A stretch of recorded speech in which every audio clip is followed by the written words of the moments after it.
oui, maman va se béler, déjà. Maman maman BDZ n'a pas si bon beauté, maman Odette, maman ministre, maman jolie. Mais on les appelle na maman Fanta Fofana la Queen. Globalement, à l'Arena, ça s'est très bien passé. On n'a pas eu de problème, tout s'est bien déroulé.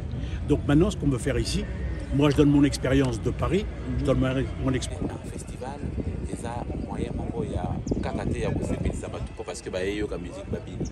Mais il y a moyen pour réunir, pour présenter, pour la culture, pour tout exporter en monnaie.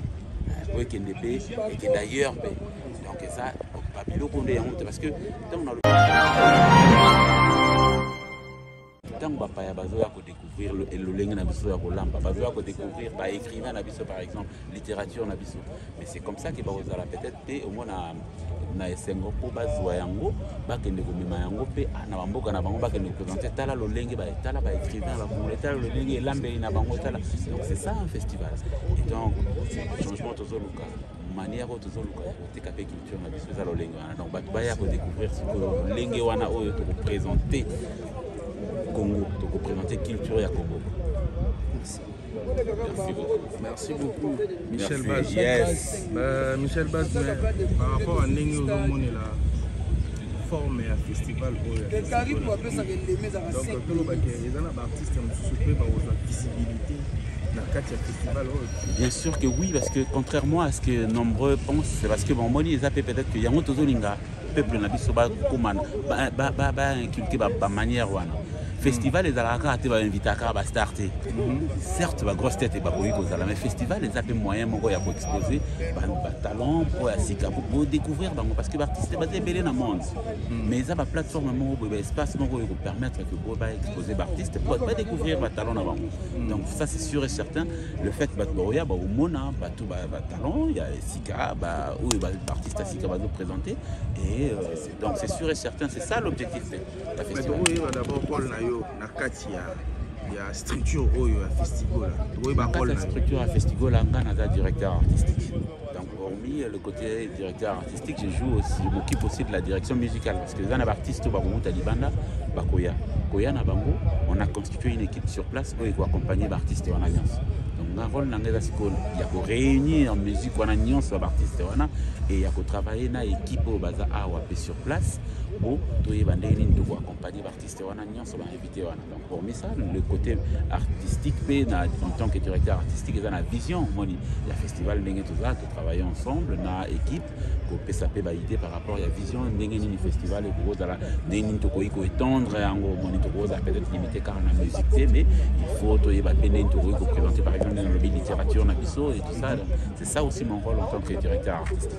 Mais du côté un peu rapidement sur le plan toujours artistique, est-ce que vous avez un petit message à donner à grand artiste qui s'est présenté au pays pour inviter Bangote? Est-ce que vous avez un message? Message simple, c'est juste que c'est une première édition et vu que c'est une première édition, donc forcément, il faut inviter Moutounian Sauté. Donc ceux qui peut-être les lobes à inviter Oyo, deuxième édition, vous allez inviter Lobby Wana Moussou, Lobby Wana Moussou. Donc c'est il n'y a pas le moment où vous allez passer plein.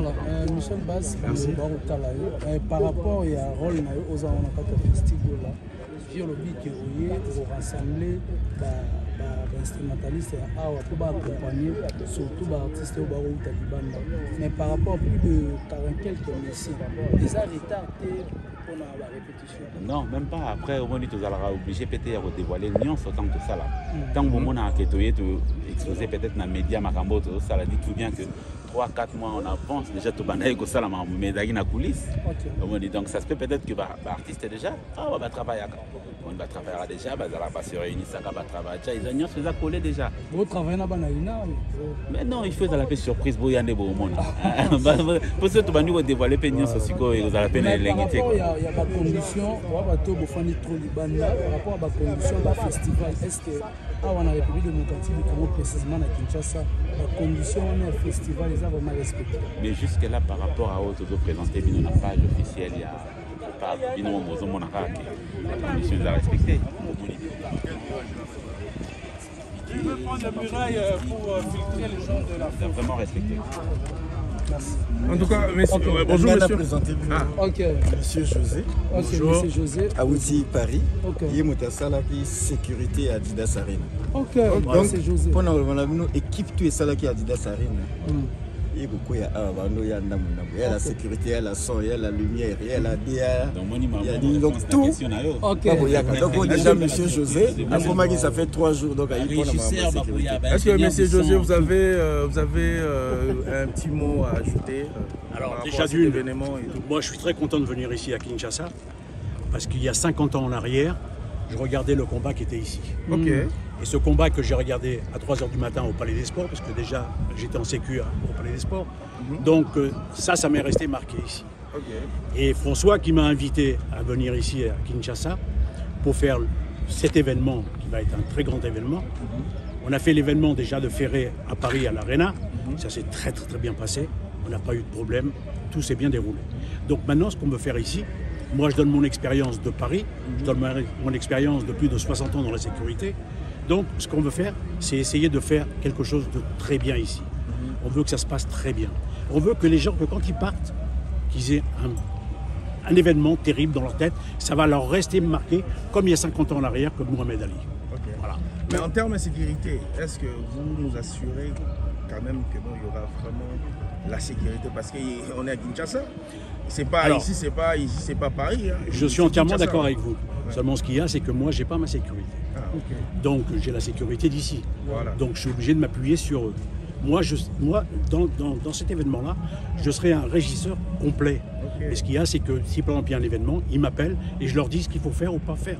Maintenant, la sécurité d'ici, moi, je ne la connais pas. Donc, je ne sais pas comment ils travaillent. Donc, je vais m'en apercevoir sur le tas. C'est là que je vais m'apercevoir comment que ça travaille. Ce qu'il y a, ce qu'on veut, et c'est ce qu'on est en train de leur expliquer, c'est qu'on va essayer de faire à ce que les gens de sécurité ne se fassent pas acheter à l'entrée. C'est-à-dire que s'ils n'ont pas de billets, on ne veut pas qu'ils lui donnent par exemple un billet de 10 $ et tu rentres. Parce que pour l'organisateur, c'est une perte d'argent. Et en plus de ça, nous, on paye un service de sécurité, mais on veut que le service de sécurité soit complet. Okay. Voilà, par rapport à votre coquille que vous avez tenu à la main là, est-ce qu'il y a des difficultés, bien des couacs par rapport à la présentation qu'on est en train de faire? Non. Moi, ce qu'il y a, c'est que si j'ai le matériel, si j'ai le barriérage et tout ce qui s'ensuit, on va faire comme on fait à Paris. On a fait tous les plus grands événements à Paris. Hein. Moi, j'ai 2000 bonhommes en sécurité à Paris quand j'ai des gros événements.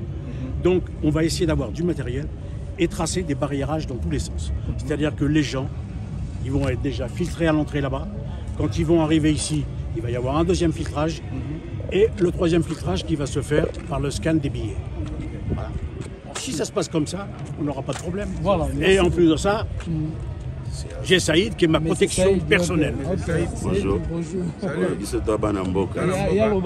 Biso tozara pour nous protéger événement. Si on a numéro 1 sécurité et Léopard.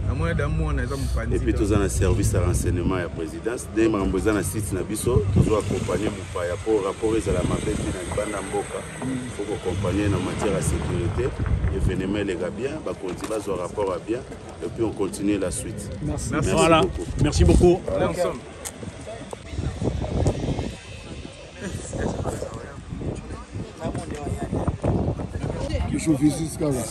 Visite Kaka. Deuxième histoire, il y a Alina Foreman, c'est répété sous tous hommes qui sont sous 2024, les 2, les 3, les 4. Maman, et vous allez événement il y a mon nez. Les Alina Foreman est là qui bon. Et le logo, où est Poka qui vous ont mis ça, votre monique. Donc, on met ça la tour. Bon, il y a un papa Hervé, sa musique, il y a Congo descendant, il y a Congo tout.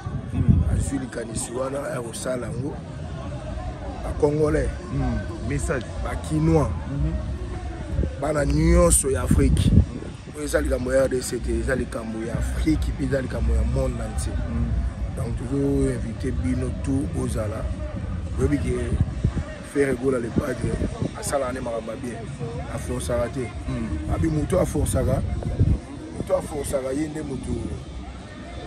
atikala na nsima petit à petit tosala na biso malembe concurrence na motu te sans polémique moi tosala polémique ya te tosala polémique te tobetaki Adidas na biso kitoko tobeti Genève kitoko tobeti Belgique kitoko surprise kala mingi te topesa nga na événement oyo yosalema na festival tous les Gaulois tous les gladiateurs mais basango basala ndeni bon sala sango basala ezaki biso tokoloba te mokonzi na alobi te no wada na info te biso tozala biso na ngoma tokoloba te yango wala tokoloba te tant que mot d'ordre ye moko grand point à petit nae mais tu remarqué le mot touche moi sika donc liboso vraiment ezalaki soki faire fois ça le mot ezobima yo no bima mambango est-ce que bani ba infiltrer bazalaki ba infiltrer ki bino na kati ya bureau a chabola to ezaka ke no bo changer ka tactique faire à l'Oua Congo. Faire à l'Oua Congo. Tellement infiltré partout la Congo. Et après l'Oua est différent. Ça Congo la musique. Donc bah tu là qui est infiltré pour bailler ma source. Et bah sur ma fuite, avec la compagnie. Depuis que je suis famille, hey, il y a musique, il y a Congo, il y a voix angélique et Sali. Ils sont pas petits naïfs. On a pas vu la mission de la place de Jepolo. Des fois, Bachir Samba, équipe Mobimba, tu me fanda. Kanyima Yosu. Tu es de l'eau ligne. Et au Salamango, de Kitango. La classe. En tout cas, félicitations. En tout cas, merci beaucoup. Diallo Sarkozy. Toujours. Naleli. Moscou. Merci.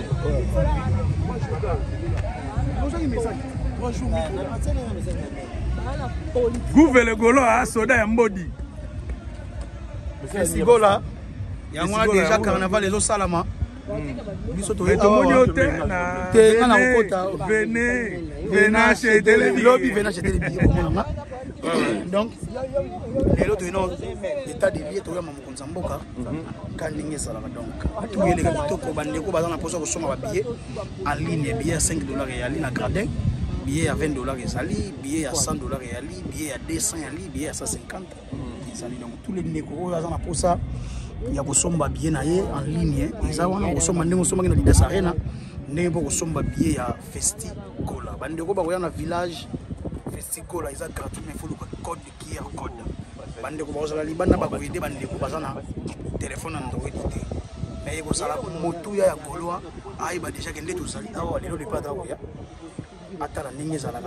sont déjà déjà bien maillot polo na yo soko osalisa soko kosomba na stand to pe na Fergola store pe kochama awa na village Festigola ekosala bien ya kosala mate yani kayenga déjà zana kichasa za koya na iba mama basebele baza koya déjà mama basitena mama BDZ na pesi bango mbote mama Odette mama ministre ma jolie mais olega pe kala na global na pesi mbote na mama Fanta Fofana la queen na global mo kala to na émission ma veto salati ouais to na émission moto salanga na yo concept moi sika na concept moto salanga na yo donc emni ni toke na donc ba mama bele batalanga na pesi Sabrina Pindi Mondoi na pesi mbote ko talanga na pesi mbote na bato zali vraiment emele bon tala groupe les Gaulois milulu il y a Festigola et comme permeni ozo banda les 2 les 3 les 4 défense et sécurité zo les gâteaux mbodi na mbodi non ils ont défense et sécurité zo les gâteaux te moni soki déjà ba banya mulenge ba koti mboka faut ça la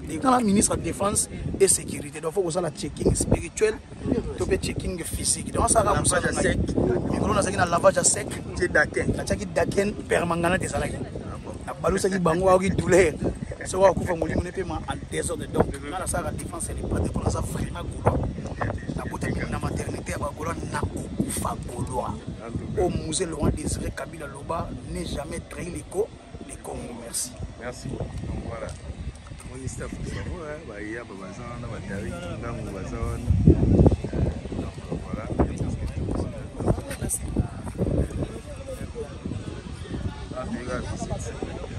voilà, Global Télévision Moscou. Donc, tu es toujours visite. Donc, on a le padre Jésus des Nuances. Trésor, il y a Baraya ou Lobata Mouké. Trésor, à qui ma caméra, moi trop. Mais un mouton makambo. Soy bozo mona, podium, bozo mona, à niveau qui ça. Donc, en tout cas, Yewana, Bomoni Yewana, Yaba, Yewana. Donc voilà. En tout cas, tu es dans la 4 gars visite, équipe et artiste, Ferrego là, na équipe et festigo là. Donc, tu es bisogno surtout, tu accompagner Bango. Nini, Batala, Nini, Maramouté Rolega. Donc voilà pour tout ça. Tout ça sera Babilili. Quand